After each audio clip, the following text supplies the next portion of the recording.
time of the day, 9.8% also. Guardian Holdings Limited was up 6.3%, and those would have rounded up the top five performers for the year. Now, in terms of the major declines, National Enterprises Limited would have been down just around 18.4%. Unilever Caribbean Limited down 20.7%. One Caribbean Media down 21.2%. Trinidad Cement Limited down 27.2%. And Prestige Holdings down just around 31.5%. One of the most common themes across some of the weaker performers on the stock exchange, in fact, was that they were very consumer related.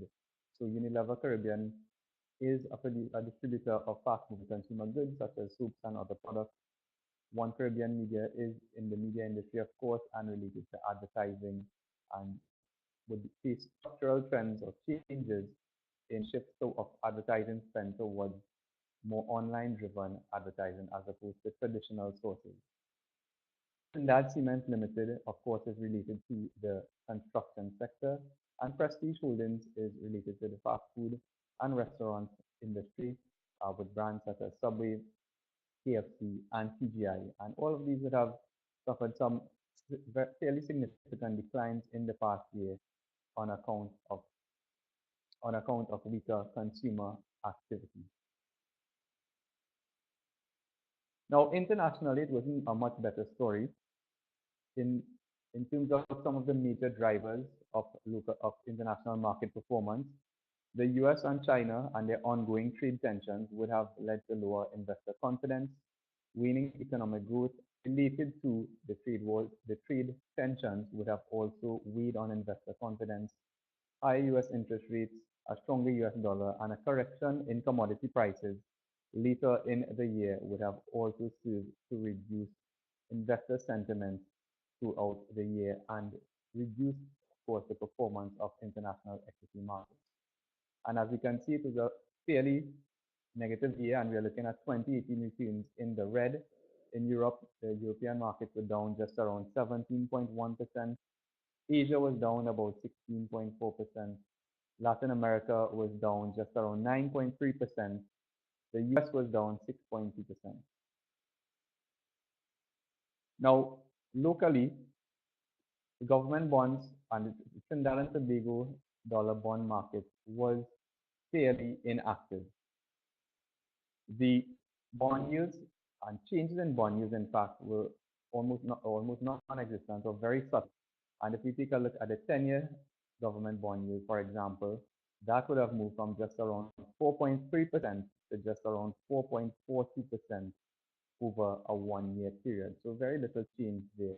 In terms of issuance, also very limited, but well, with one exception, of course, and that was the National Investment Fund, which was a $4 billion issue in three tranches earlier or later in the year, that is around August of 2018. And as investors would recall, there was a significant oversubscription to that particular issuance with over $7.2 billion in interest for a $4 billion issue. Otherwise, a fairly inactive market and very limited changes in terms of local dollar or local or CP dollar interest rates. Internationally, this story was somewhat different. Higher US interest rates, a stronger US dollar, increasing tension from trade disputes, and political risk in several major countries would have also to have a downward impact on bond prices. And as you can see in our next slide, the total return for emerging market US dollar denominated bonds in 2018 was broadly negative. And this yellow column would indicate the investment grade bond returns, which was down negative 1.1%, as well as high yield total returns were down just around 4.7% for 2018. Now, it's important to note that over the last 3-year period, both investment grade and high yield bonds did post quite healthy returns in 2016 and 2017. Investment grade bonds with a total return of 6.5% in 2016, followed by 7.3% in 2017, and high yield bonds posting a very commendable 15.9% total return in 2016, followed by a very nice 9.5% return in 2017. So possible year of correction in 2018, but generally the trend has been positive for international bond markets. So we've looked at what has happened, and let's look at what can happen or what could happen in the year ahead. And we're switching gears a bit into looking at investor considerations or what you can do or some tips that may help improve your investment returns overall. Now, when investing, you should consider several factors. And today we're going to highlight three search factors. The first being your risk profile, the second being what's your investment style, and the third being how involved do you want to be in the investing process or making investment decisions for your portfolio. So let's look at the first item or considering your investment or risk profile or your investor risk profile. And some of the factors to look at when making this determination include one, your age, secondly, your investment objectives, or in other words, what's your target return, thirdly, how long you're going to be investing for or your time horizon, and finally, your cash requirements, or in other words, your liquidity requirements. How quickly do you need to generate cash from your investments for any particular emergency? And a reminder to our viewers, please feel free to ask questions or post questions to our moderated chat throughout the presentation, and we'll try to answer as many of them as possible at the end of the presentation. So, of course, every investor is unique with their own circumstances, needs, and wants, but typically they would fall into one of three broad categories. In the first case, we have the conservative investor who is focused on income generation, capital preservation, tend to have a lower risk tolerance, and higher liquidity needs. For the moderate investor or the moderately aggressive investor or moderate risk investor, they would focus on generation of income through their investments as well as some degree of capital appreciation. And they would have somewhere in between a low risk tolerance and a higher risk tolerance. So we call it a moderate or reasonable risk tolerance. And at the other end of the spectrum, of course, is the aggressive investor who is focused on capital appreciation in the main and often tends to have a higher risk tolerance and typically lower liquidity needs. And by lower liquidity needs, we mean there's no need to sell investments in a fairly short space of time. So a key factor to remember is that you should invest in your comfort zone. Now, one of the old sayings, or old in my view, saying is that, to grow, you need to come out of your comfort zone. Well, with investing, it's a little bit different. You should always be willing to invest within your comfort zone so that ultimately you can sleep well at night. Now, on the lower end of the spectrum, in terms of returns, you have investment options such as repurchase agreements and income mutual funds. And these, of course, have less risk. Somewhere in the middle of the scale, investment alternative or investment options such as balanced mutual funds and retirement funds. And on the higher end of the spectrum, or the higher risk end of the spectrum, but higher return end of the spectrum also, investments such as growth stocks, dividend yielding stocks, and equity mutual funds. How you construct your portfolio will often include some portions of each of these, and of course, be dependent on your particular risk profile. So let's look at how somebody might construct a portfolio just using a notional or illustrative portfolio of around $1 million and how it has performed over the past 5 years, depending on whether or not you were a conservative, moderate, or aggressive investor. Well, let's take a look first at the conservative portfolio. And over the past 5 years, this portfolio, which was allocated 30% to income mutual funds, 55% to a portfolio of a mix of international and local bonds, and just 15% to equities, international and local equities, would have generated a total return of just around 13.5%.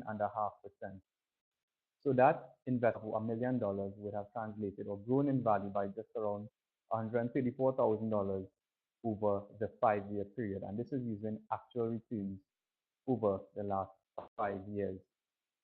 In comparison, the moderate portfolio would have returned just around 15.1%.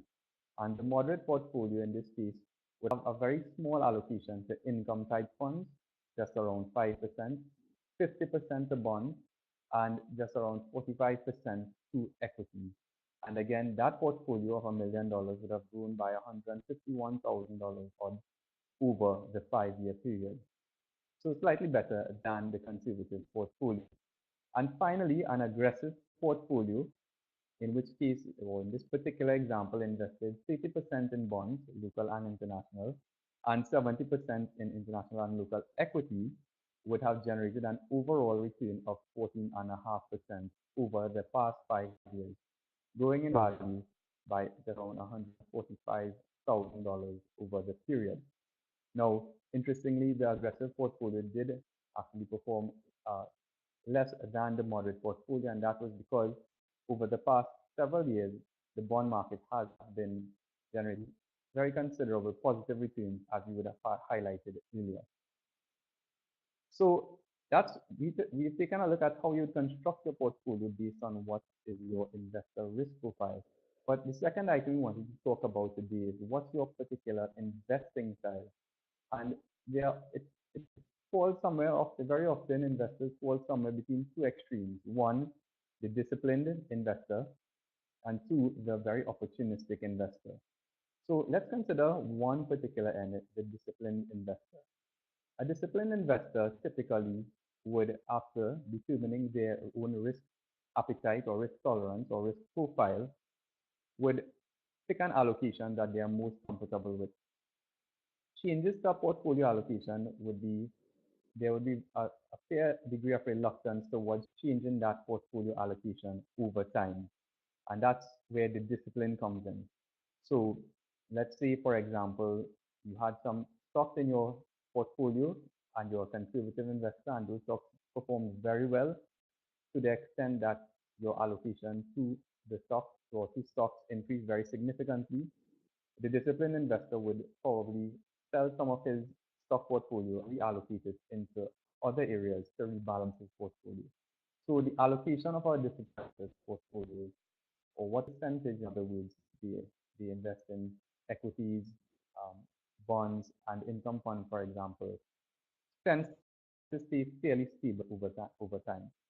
On the other hand, for an opportunistic investor, they are much more open and willing to make very significant changes to their portfolio allocation dependent on what investment opportunities arise.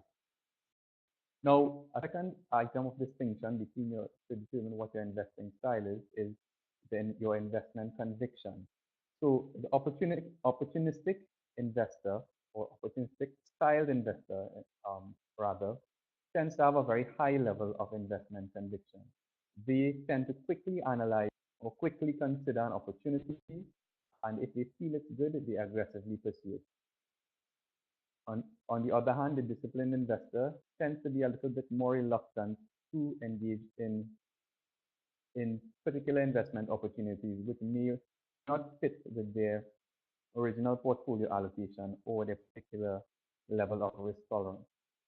And finally, in terms of investing style, the opportunistic investor tends to search more actively for investment opportunities, whereas the disciplined investor has much more of an allocation tendency. In other words, they don't actively seek out new opportunities or they don't actively evaluate new opportunities as often as with an opportunistic investor.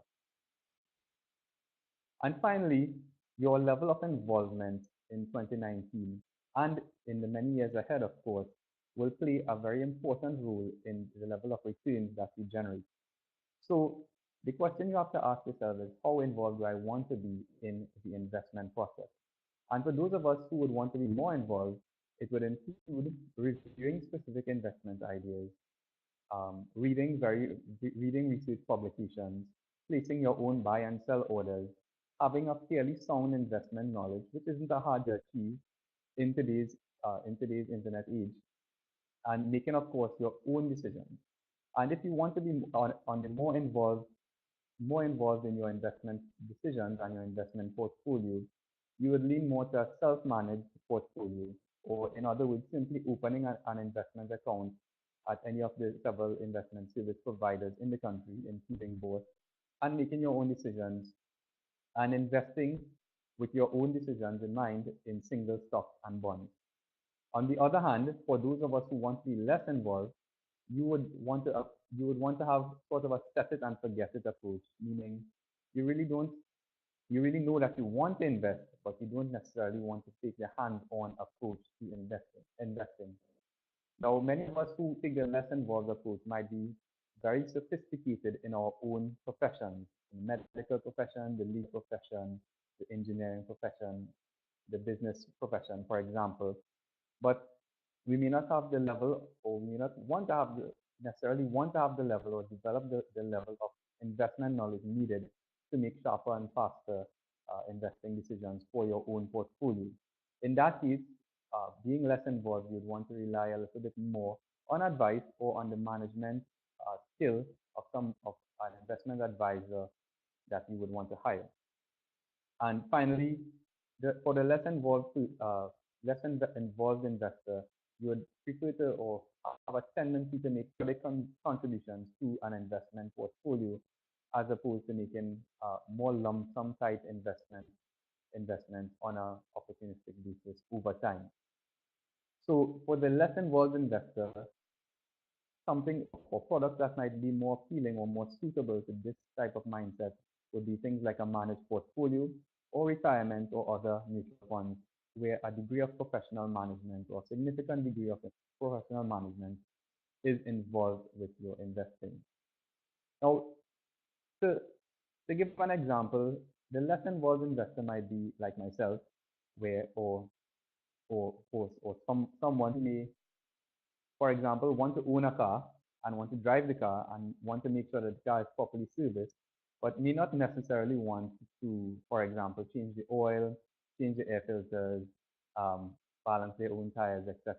And for those things, we tend to outsource those services to people who are experts in that area. And it's the same in terms of investing.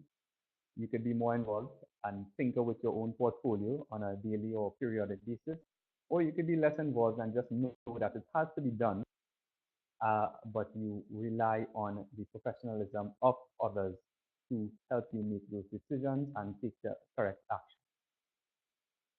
Now, does management make a difference? Well, we would respectfully argue yes. So let's take a look at the same three portfolios, the conservative, moderate, and aggressive, over the past 5 years, which were broadly unmanaged, meaning that the allocations stayed the same towards these portfolios over time.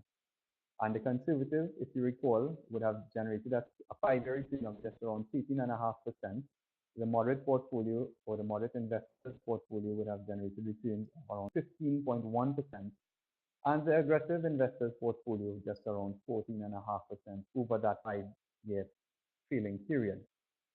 Now let's take a look at a managed portfolio. And in this example, we are looking at an individual retirement fund, which is actually managed by Bourse. And over the past 5 years, this particular fund, which actually is more in line with between a conservative and moderate investment risk tolerance, would have actually generated just around 23.8% in total returns over the same period under the same investing conditions. What would have made the difference? The active management, switching opportunities, and the taking advantage of those opportunities at the right time. So yes, indeed, we are of the view that management does in fact make a difference in the overall investing process. So we've looked at some of the housekeeping, if you shall, or good habits of good investors over the long-term period. Let's take a look at what one or two specific investment opportunities in the year ahead.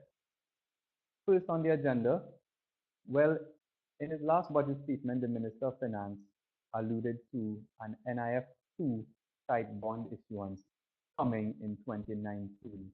And this is on account of the very good success of NIF1, as we mentioned, just about $7.2 or $7.3 billion of subscriptions feeding for a $4 billion issue.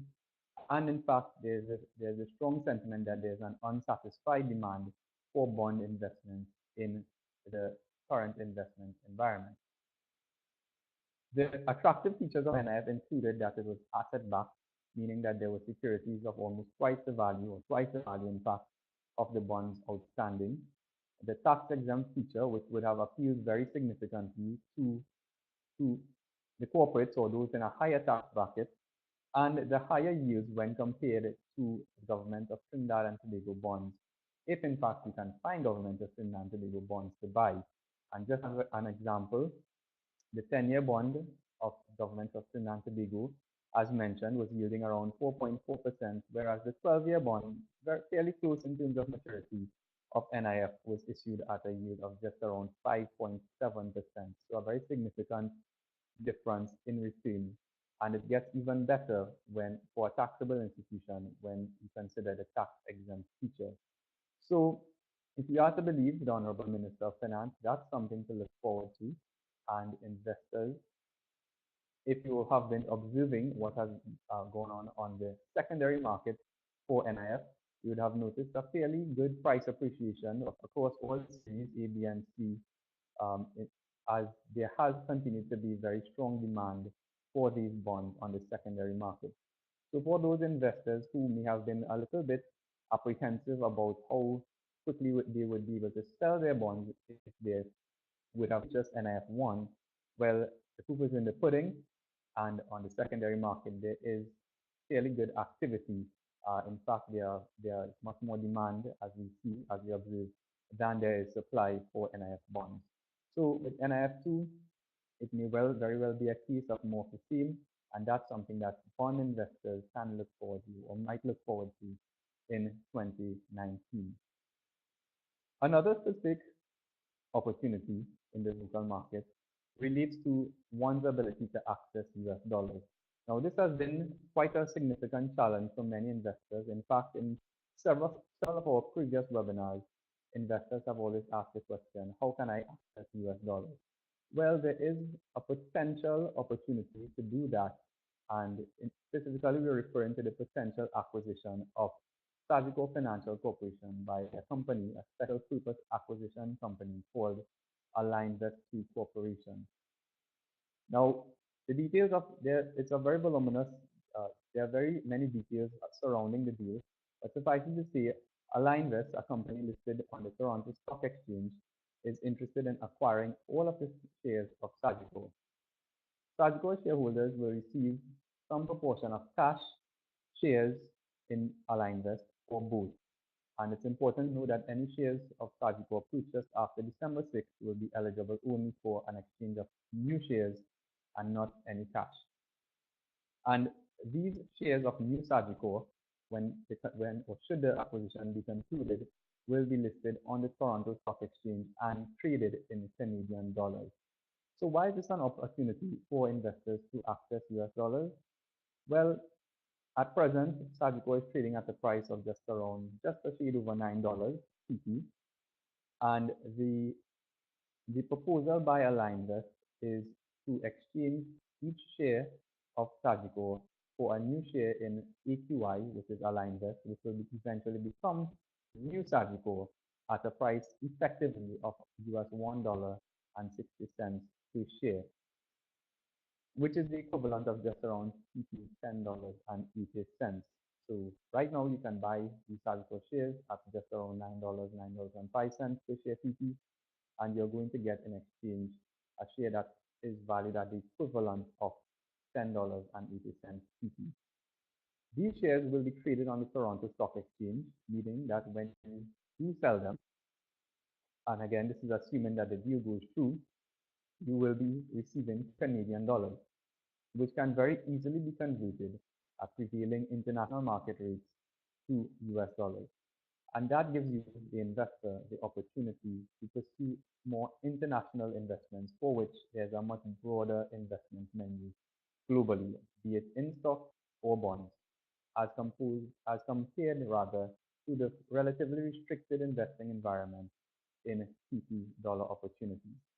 So that's another opportunity that investors can look forward to, specifically if you are interested in accessing US dollars. Now, it's not a riskless trade or riskless opportunity. There is the slight probability that the deal does not go through, in which case you'll be left holding PT dollar denominated Sagico shares. And there is the risk, of course, that once listed on the Toronto Stock Exchange, that the share price of new Sagico, as it is called, or so-called, could fall. below the price at which you would have acquired the Sagicor shares in Trinidad and Tobago at. So again, that's another specific opportunity to look forward to. And finally, in terms of international opportunities, well, for those of us that have US dollars, it's a much better investing environment. After the correction in equity markets in the last quarter of 2018, there has been a rally. In fact, the US market right now is up just around 9%. European markets are up just around 7%, but that after fairly sharp falls in both cases. And with our new Bourse Trader investing platform, we now give investors access to buy stocks and exchange traded funds and other instruments across the globe right from home. And of course, in terms of the US dollar bond space, with the correction in bond prices in 2018, as we saw earlier, investment grade bonds, select investment grade bonds are now yielding above 5% per annum, which is a fairly compelling rate of return for investment grade bonds. And of course, there are high yield bonds, which are non-investment grade, which will yield even more than that 5% return. So all in all, some very specific opportunities to look forward to. And for those investors with US dollars, again, it's a much broader spectrum and broader menu of opportunities to choose from. So at this point, we just want to conclude and just some of the key takeaways. One, a reminder to invest according to your particular profile. We want investors, and you should want yourself to sleep comfortably at night and not be overly worrying about how your investment portfolio is doing. Consider your investment style and the level of involvement you would like to have in growing your wealth through investing. And that's very important because it will determine how active you will be, one, and two, whether or not, or two rather, the type of products and services that you should be taking advantage of. And thirdly and finally, pay attention to some of those near-term investment opportunities and use the term near-term rather loosely. Pay attention to those investment opportunities closely. In the case of NIF2, or the so-called NIF2, if it does come to fruition, it would more than likely be along the same timeline of NIF1. And in the case of the Sagicor opportunity, as we mentioned a bit earlier, it would be, or Alinvest rather, has until the end of May 2019 to conclude that particular transaction. So over the next few months, we should be hearing more and more news about that specific opportunity. So with that, we conclude the webinar and we open up the questions. And let's see, we've been getting a couple of questions throughout the presentation. And let's see, the first question we have is, one, should I be buying Sagicor shares? Well, we've spoken at length about the Sagicor opportunity, and it does in fact present a route to accessing US dollars. So if you do in fact need to access US dollars, present a fairly good opportunity to do so on the basis, of course, that the deal is concluded successfully. Is there risk? Well, yes, as we mentioned, there are some risks. However, it is probably one of the more clearer routes to accessing US dollars in mass over the next few months that may not otherwise be available to the everyday investor. The next question we have would be, do you have any projections on the performance of NGL with regards to the sanctions imposed on Venezuela? Okay, now that's an excellent question. At this point in time, the NGL does not rely in any significant way on gas from Venezuela in its production. It uses all of the gas within the confines of Trinidad and Tobago to process and to process into propane, butane, and natural gasoline, which is then sold to markets not including Venezuela, but throughout Latin America and indeed the Caribbean. So in that regard, Venezuela should have a fairly limited impact on NGL in the short term. Next question we have is, how does Bourse assist in managing investments? Is it only through individual retirement funds? No, so the answer is no. We do offer managed portfolio services. The fees for managing investments are on a negotiated basis, but it typically range from 0.5 to 1%, depending on the value of the portfolio. And the minimum for investment would be around, or for managing a portfolio would be around 500,000 CT dollar equivalent.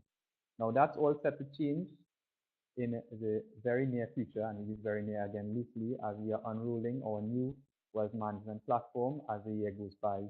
And with that will come new opportunities for investors to access managed portfolios at much lower minimums. Another question, which investments do you consider to be the highest risk? Well, all investments have or entail risk. Traditionally, bonds are viewed as less risky, um, particularly government bonds are viewed as less risky. Corporate bonds are slightly riskier. And then we move up the scale to dividend yielding equities, for example, and an example of a dividend yielding equity in our local space might be something like a Whitco. If you had to call a name, which the purpose of investors holding it is to collect attractive dividends throughout the period and hope that the price of the stock is fairly stable. And at the more extreme, then there would be growth type stocks, which do not pay a dividend, but investors would acquire because they see potential for the company's earnings to grow very significantly over time and for that to be reflected eventually in the share price. So on one end of the spectrum, we would consider, in terms of traditional investments, equities to be on the riskier side of investor investment risk, and on the other end of the spectrum, bonds and your typical money market income funds to be on the lower end of the investor risk spectrum. Next question, and we have, could you repeat the name of the company that's trying to buy Sagicor? That's Alinvest Corporation, also known as AQY, and it's already traded on the Toronto Stock Exchange. It's a special purpose acquisition company, or SPAC. And that means its sole purpose is that it was created to make an acquisition. And it just so happens that the company that it wishes to acquire is Sagicor. And importantly for investors who might be concerned about the management of Sagicor, should it be acquired, several members of the key management team are going to be retained, one. And two, the existing shareholders of Alinvest are or include some life insurers operating out of Canada, as well as some asset management companies who will certainly want to get the best return on their investment in Sagicor. Where can we access US bonds for purchase? That's the next question. The next, let's repeat that, sorry. Where can we access US bonds for purchase? Well, many broker dealers, including Bourse, offer this service. So you can consult your preferred investment advisor or investment house, which I am hoping is Bourse, for more information on purchasing US dollar bonds. The next question, and I'm very happy to see that we're getting lots of questions today. If Sagicor is removed from the Trinidad and Tobago Stock Exchange, it will be more difficult to purchase new shares, especially as you will have to purchase in foreign currency. So I'm guessing, yes. Okay, I understand the question. Yes, it will be. Sagicor, in the deal, as proposed, is going to be delisted from the Trinidad and Tobago Stock Exchange, from the Barbados Stock Exchange, from all the Caribbean stock exchanges, and it will be listed on the Toronto Stock Exchange. So if it is the case that you do want to purchase Sagicor shares, then now is the time to do so if you don't want to have to utilize valuable foreign currency or hard currency to make that particular purchase.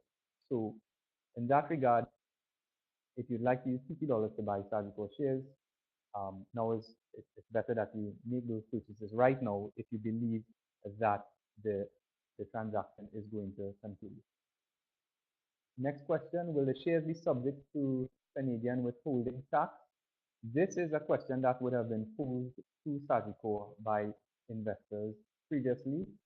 The answer that we have received thus far is that the same treatment of the same taxation treatment that we would have or that investors enjoy currently should apply, but we'd rather we wait on official word of that or official correspondence before making any particular definitive statement on it. Next question, when will we know the composition of the new Sagicor portfolio? Well, it is the company, Alinvest, which is buying Sagicor, is actually making its main acquisition, Sagicor, the company itself. So there should be no major changes in the short term to any changes to the Sagicor portfolio in particular.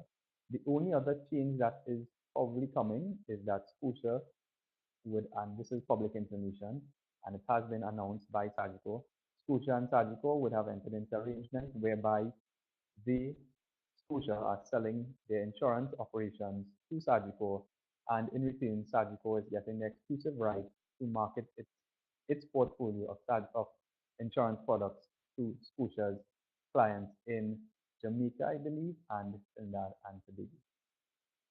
Can you purchase foreign equities through Bourse? A very nice question, and I'm very happy and pleased to say that yes, we can. We recently launched our new Bourse Trader service, which allows you to trade, buy and sell equities, international equities, and exchange traded funds, and so much more through your local broker. And we do so at fairly competitive rates of commission rates.